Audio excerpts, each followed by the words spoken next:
In this lesson, we're going to talk about probability. So what is probability? For example, perhaps you've seen something like this, P of A. What does that mean? This is the probability of event A occurring.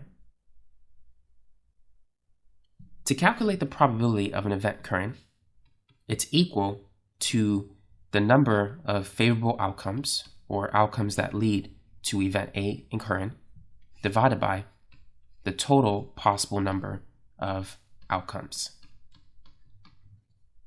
Now, before we go over some examples that talk about how to calculate probability, we need to talk about something called sample space. So what is sample space? The sample space is basically the sets of all possible outcomes that can occur. So let's say if we toss a fair coin, let's say a quarter. What are the possible outcomes of flipping one coin? There's only two possibilities. You can either get a heads or you can get a tails. So the sample space for this situation is either heads or tails. Now, what if we wanted to flip, let's say, 2 coins? What are the possible outcomes? What's the sample space for flipping 2 coins? To help us get the answer, we're going to create something known as a tree diagram. So when flipping the first coin, we have 2 possibilities, heads or tails. Now, let's say if we get heads during the first flip. During the second flip, we can get another 2 possibilities, heads or tails. Likewise, if we get a tails during the first flip, on the second flip, we can also get heads or tails. So notice that we have 4 possible outcomes. So the sample space is going to be the first outcome, which is heads and then heads. So we can write that as HH. The second outcome is heads and then tails. So that's going to be HT. The third outcome is tails, then heads. And the fourth outcome is going to be tails and then tails. So this would be the sample space of flipping 2 coins. Now, for the sake of practice, what is the sample space of flipping 3 coins? Feel free to pause the video and try that. Construct the tree diagram to help you do so. So on the first try, we can get heads or tails. Now, if we get heads, it can be heads or tails. And if we get tails, it can also be heads or tails. Now, because we're flipping 3 coins, we need to do this one more time. So this could be H or T, and then repeat the process for each one.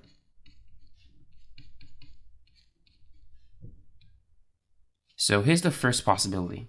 We can get 3 heads. So I'm going to write that as HHH.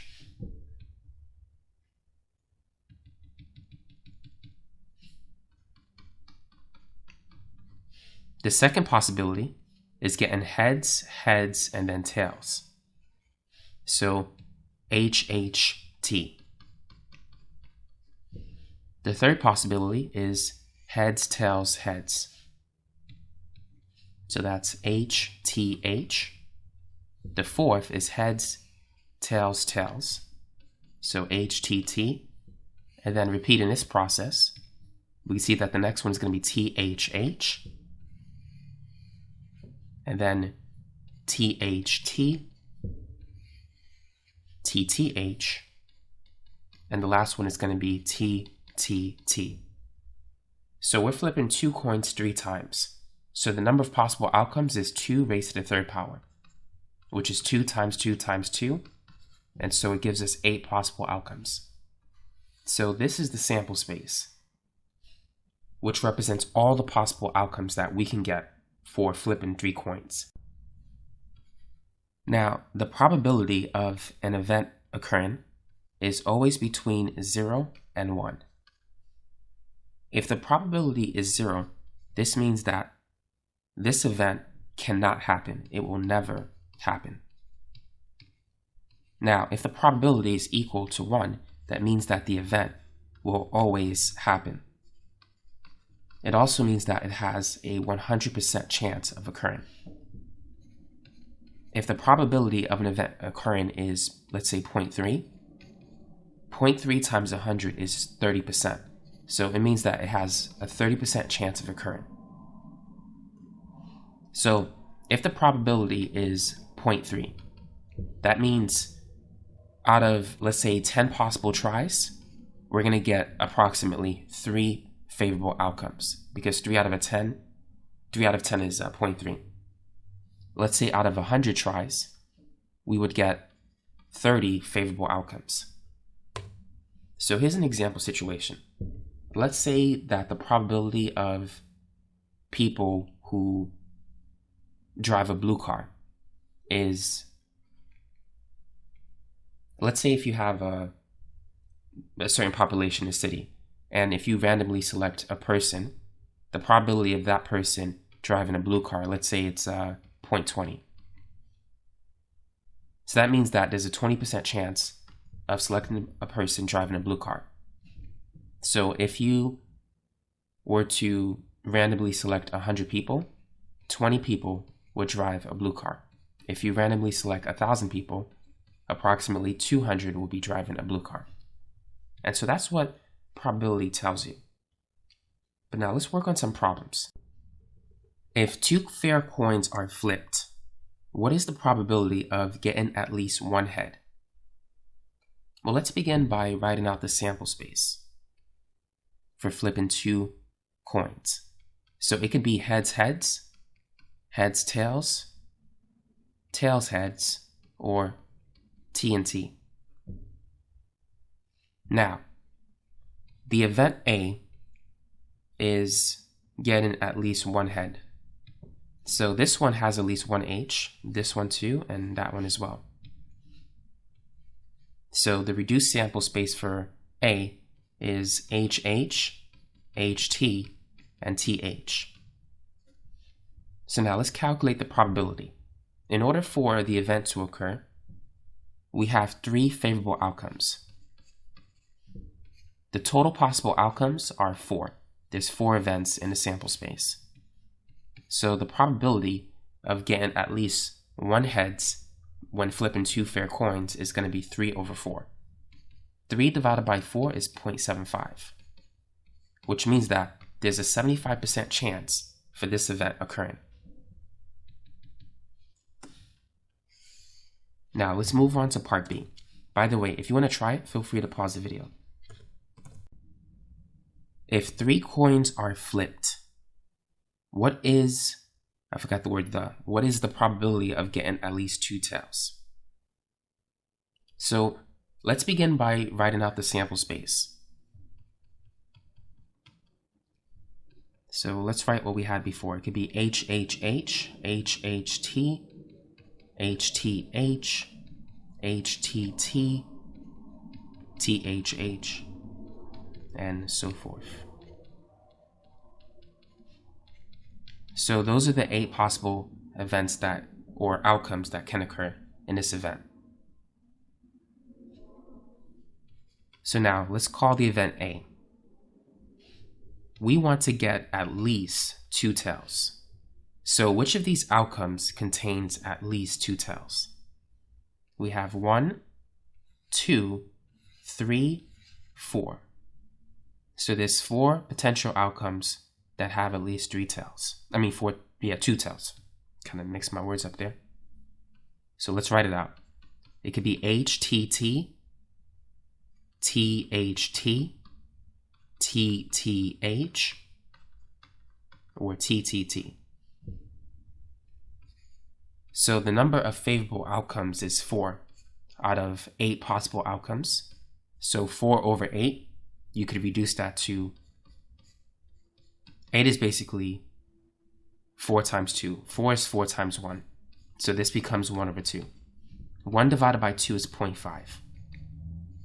So there's a 50% chance of getting at least 2 tails.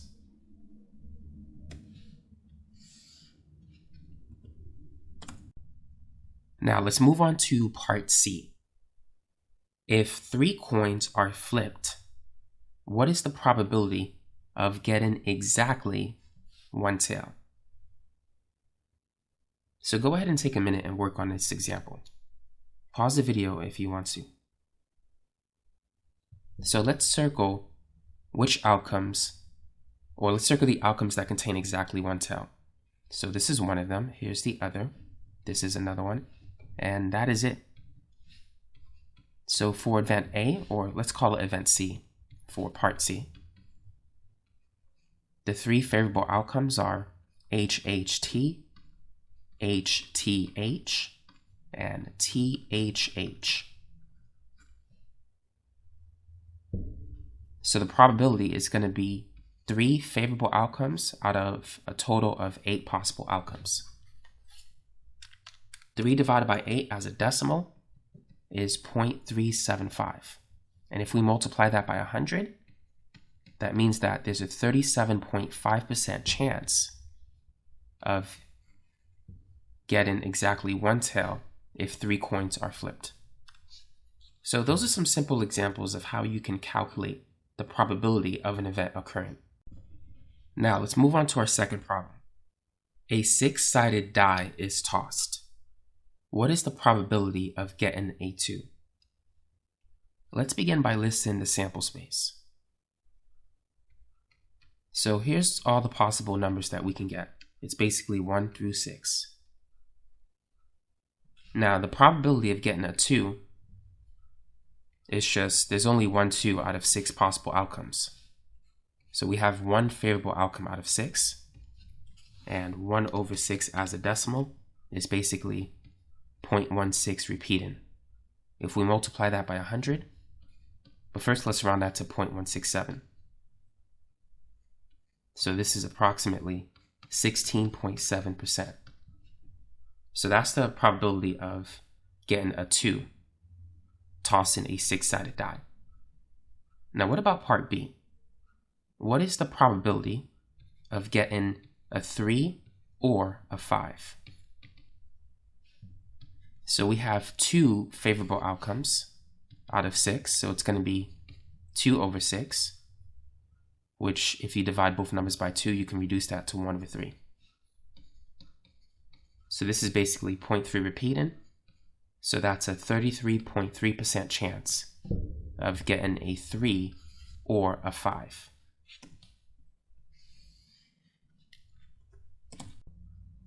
Now what about part C? What is the probability of getting a number that is at most 4?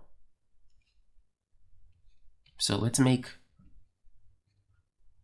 list out the outcomes that leads us to this particular event. We'll call it event C. So that is at most 4. What does that mean? So that means we can get numbers that is less than or equal to 4. So 1, 2, 3, 4. So the probability of this event occurring, we could say, let's say if x is a variable, so x has to be less than or equal to 4. That means getting a number between 1 and 4, where x is an integer. Or technically, let's say it's a natural number, because integers could be negative. So there's 4 favorable outcomes over 6. 4 is basically 2 times 2. 6 is 2 times 3. So this becomes 2 over 3, which is approximately 0.667. So there's a 66.7% chance of event C occurring.